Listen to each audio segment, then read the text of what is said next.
Hello student, आज हम carbohydrate के वर्गीकरण के बारे में पढ़ेंगे कि इनको किस प्रकार से वर्गीकृत किया गया है। तो देखिए कार्बोहाइड्रेट का वर्गीकरण। अब जो ये कार्बोहाइड्रेट होती हैं इनको हम स्वाद के आधार पर शर्करा या अशर्करा में वर्गीकृत करते हैं। किसमें? शर्करा या अशर्करा में। जिन कार्बोहाइड्रेट में स्वाद होता है उन्हें बोलते हैं शर्करा और जो स्वादहीन होती हैं उन्हें बोलते हैं अशर्करा। दूसरी बात कि जो कार्बोहाइड्रेट होती हैं उन्हें हम जल अपघटन के आधार पर 3 भागों में विभाजित करते हैं। एक है मोनोसैकेराइड, दूसरी है ओलिगोसैकेराइड और तीसरी है पॉलीसैकेराइड। अब देखिए आप, जो मोनोसैकेराइड होती हैं इनका जल अपघटन नहीं होता, यानी कि ये एकल शर्करा होती हैं।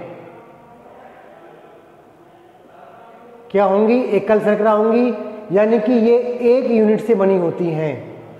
अब जो ओलिगोसैकेराइड हैं इनका जल अपघटन होता है और जल अपघटन से ये 2 से लेकर 10 तक, कितनी? 2 से लेकर 10 तक शर्करा इकाइयाँ देती हैं जल अपघटन करने पर, यानी कि ये 2 से 10 इकाइयों से मिलकर बनी होती हैं। और पॉलीसैकेराइड है वो 10 से अधिक इकाइयों से मिलकर बनी होती हैं। तो जल अपघटन कराने पर पॉलीसैकेराइड 10 से अधिक इकाइयाँ देती हैं। अब इनमें से जो मोनोसैकेराइड और ओलिगोसैकेराइड हैं ये दोनों की दोनों कैसी होती हैं? ये दोनों की दोनों स्वाद युक्त होती हैं, स्वाद में मीठी होती हैं, इसलिए इन्हें हम शर्करा कहते हैं। क्या कहते हैं? शर्करा कहते हैं। जबकि जो पॉलीसैकेराइड हैं वो स्वाद में कैसी होती हैं? वो स्वादहीन होती हैं, इसलिए इन्हें हम अशर्करा कहते हैं। तो आपको इस प्रकार से लिखना है कार्बोहाइड्रेट का वर्गीकरण 2 भागों में बांटा गया है, शर्करा और अशर्करा। शर्करा 2 प्रकार की होती हैं, मोनोसैकेराइड, ओलिगोसैकेराइड। समझ में आया? मोनोसैकेराइड क्या है, ओलिगोसैकेराइड क्या है, और अशर्करा है वो है पॉलीसैकेराइड। अब इनमें सबसे पहले हम पढ़ेंगे शर्करा को। किसको पढ़ेंगे? शर्करा को। शर्करा में 2 कार्बोहाइड्रेट आ रहे हैं, एक तो मोनोसैकेराइड आ रहा है, दूसरा ओलिगोसैकेराइड आ रहा है। तो शर्करा के अंतर्गत हम मोनोसैकेराइड व ओलिगोसैकेराइड दोनों का अध्ययन करेंगे।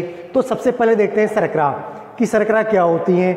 तो जो शर्करा होती हैं वो क्रिस्टलीय ठोस होती हैं। कैसी होती हैं? क्रिस्टलीय ठोस होती हैं। आप अपने घर में चीनी देखते हो, वो चीनी के आपको जो टुकड़े दिखाई देते हैं वो क्रिस्टल के टुकड़े होते हैं। तो हम कह सकते हैं कि चीनी एक क्रिस्टलीय है। तो हम कह सकते हैं कि शर्करा क्रिस्टलीय ठोस होती है और जल में विलय होती है, यानी कि शर्करा को आप जल में घोल सकते हो, जल में विलय होगी और जो कार्बनिक विलायक होंगे उनमें अविलय होगी। शर्करा जल में विलय है और अकार्बनिक, जल में विलय है और अकार्बनिक विलायकों में अविलय होती है।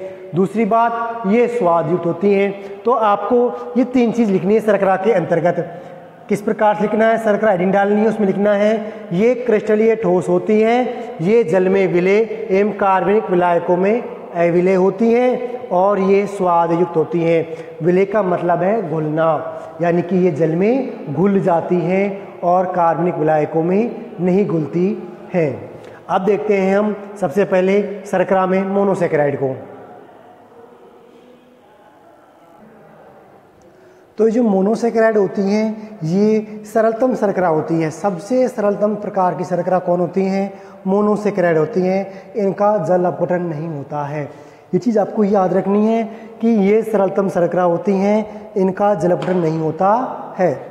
दूसरा पॉइंट देखिए, ये एक इकाई से बनी होती हैं, इसलिए इनको एकल शर्करा कहते हैं। अब ये एक इकाई का मतलब क्या है ये आपको धीरे धीरे समझ में आएगा जब आप शर्करा को आगे पढ़ोगे डिटेल से, तो आपके अपने आप समझ में आ जाएगा कि एकल शर्करा को हमने एक इकाई क्यों कहा था। अगला पॉइंट देखते हैं, मोनोसैकेराइड को कार्बन की संख्या के आधार पर निम्न भागों में बांटा गया है।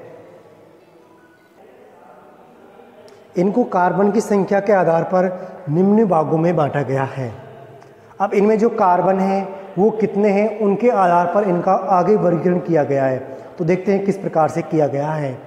सबसे पहला है ट्रायोस। सबसे पहली जो शर्करा है वर्गीकरण में वो है ट्रायोस। ट्रायोस किन मोनोसैकेराइड को कहेंगे? ट्रायोस उन मोनोसैकेराइड को कहेंगे जिनमें कार्बन की संख्या 3 होती है। कितनी होती है? 3 कार्बन संख्या वाली मोनोसैकेराइड को हम बोलेंगे ट्रायोस, और इसका सामान्य सूत्र होगा C3H6O3। यहाँ पर हमें एक चीज़ और लिखनी थी, उसे आप यहाँ पर लिख सकते हो। इनका सामान्य सूत्र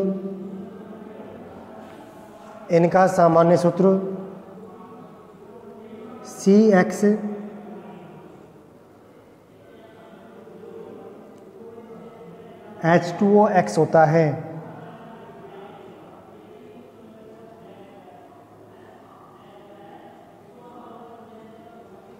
यानी कि इसमें कार्बन की संख्या और ऑक्सीजन संख्या बराबर होगी और हाइड्रोजन संख्या उनसे दोगुनी होती है।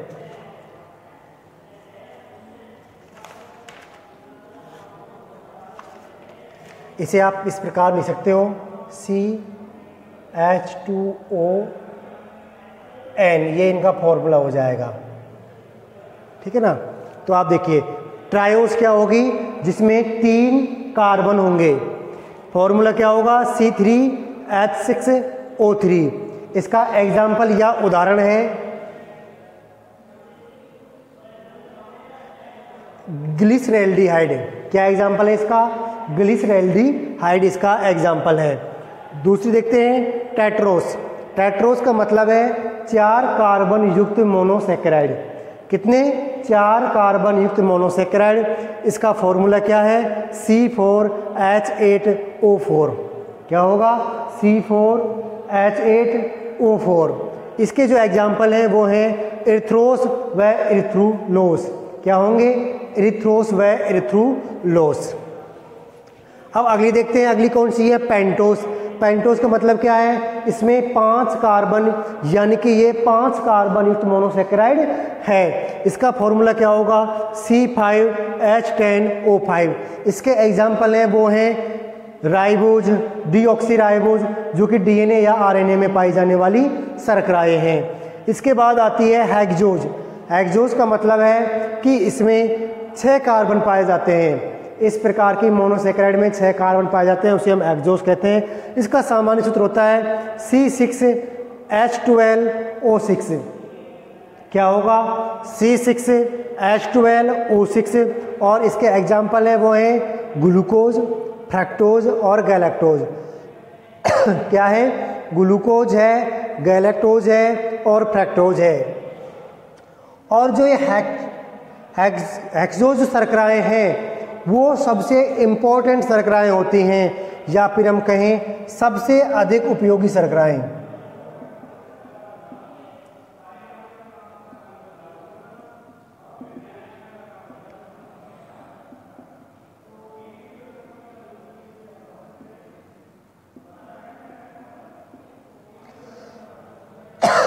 ये हेक्सोज हैं वो सबसे अधिक उपयोगी शर्कराएं हैं।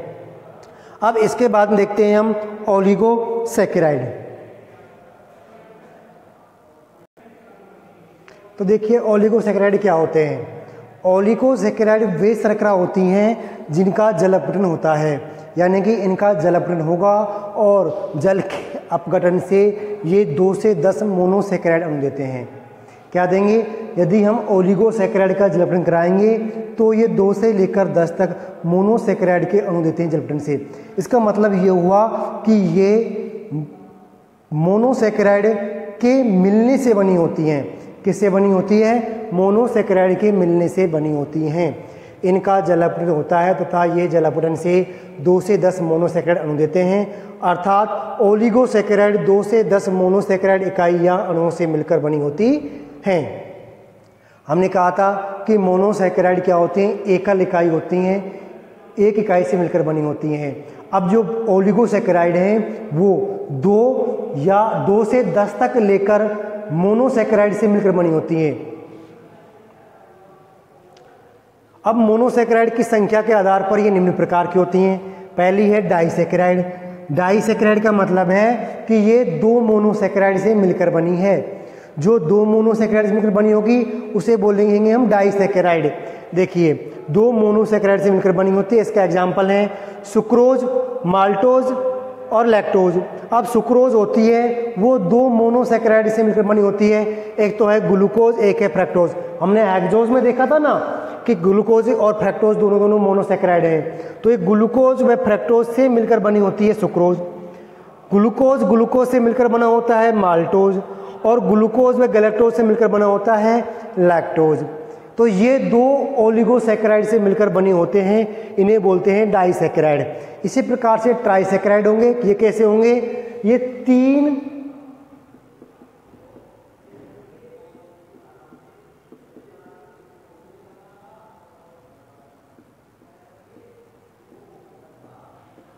3 मोनोसैकेराइड मिलकर बनी होती हैं। इसका एग्जाम्पल होता है रेफिनोज।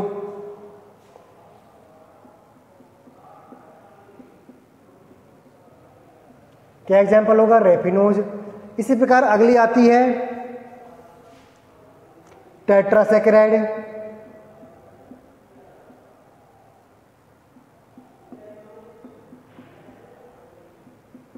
टेट्रासैकेराइड क्या होंगी? 4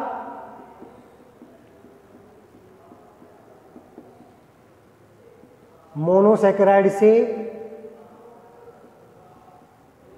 मिलकर बनी होती है। इसका एग्जाम्पल है स्टेकियोज।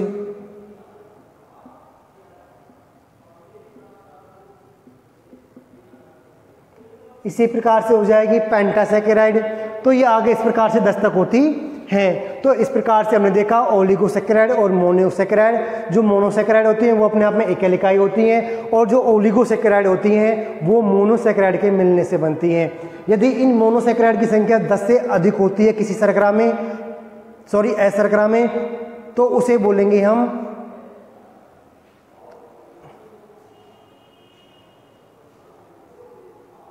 पॉलीसैकेराइड। ठीक है, तो आगे अब पढ़ेंगे पॉलीसैकेराइड के बारे में। ओलिगोसैकेराइड हमारा हो चुका है, अब पढ़ेंगे हम पॉलीसैकेराइड के बारे में। वो पढ़ेंगे नेक्स्ट क्लास में। Thank you.